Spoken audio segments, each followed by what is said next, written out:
Vous êtes un acteur de la société civile. Alors, quel est votre avis sur le sommet en perspective au Togo? Merci, cher ami. En tant qu'acteur de la société civile et plus précisément organisation syndicale qui est chargée de la défense des droits des travailleurs, je peux dire que de notre point de vue et en considérant le monde du secteur des hôteliers, je peux dire que l'arrivée de ce sommet est une bonne chose parce que ça aura à donner un peu de travail.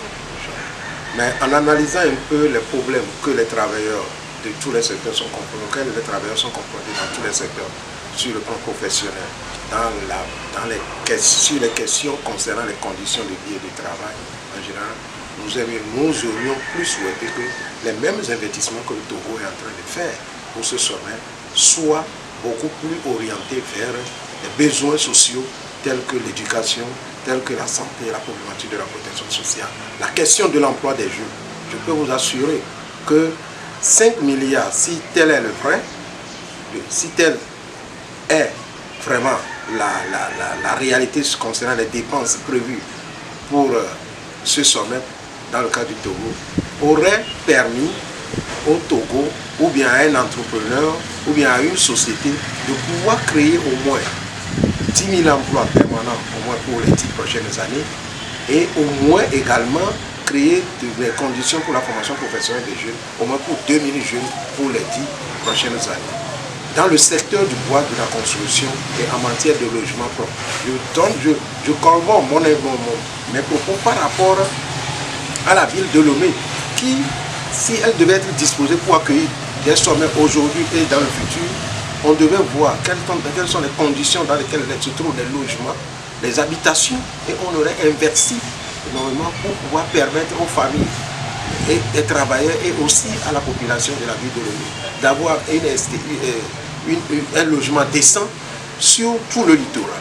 Et ça aurait créé plus d'emplois directs et indirects.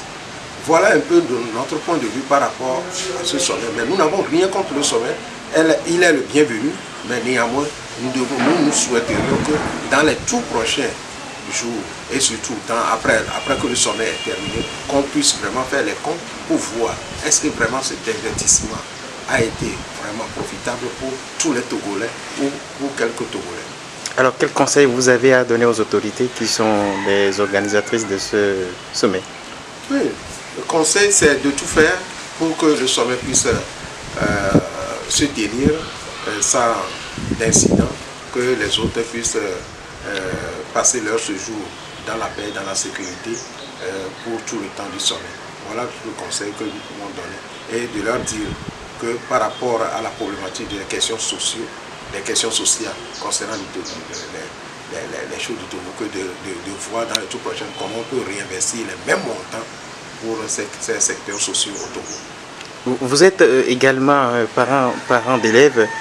La rentrée a été ajournée pour des raisons de l'organisation de ce sommet. Quelle réaction avez-vous? C'est vraiment regrettable pour ce report que le gouvernement avait décidé.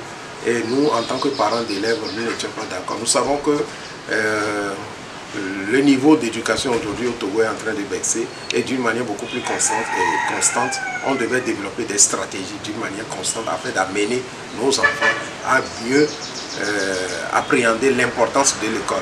Et chaque fois, chaque année, lorsque on prétend que pour tel événement, on essaie de repousser la rentrée, les enfants sont toujours désorientés et cherchent à perdre même leur pédale par rapport au chemin de l'école.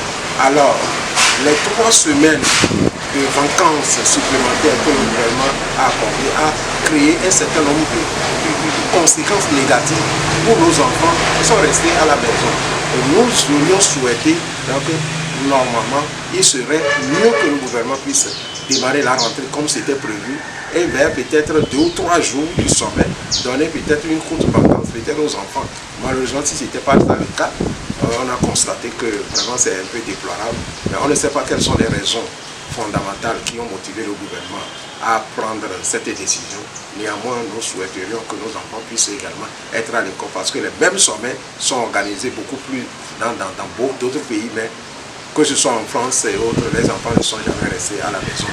Que ce soit au Ghana, ici au Bénin, les enfants ont été toujours à l'école quand ces sommets se réalisent. Et c'est beaucoup plus mieux d'ailleurs pour les enfants et les enseignants de pouvoir rester dans leur classe et sur les bancs, en fait, pour suivre les cours, au lieu d'être à la maison pour continuer à faire ce que nous appelons souvent la divagation. Monsieur Yaoubandou, merci. Merci aussi.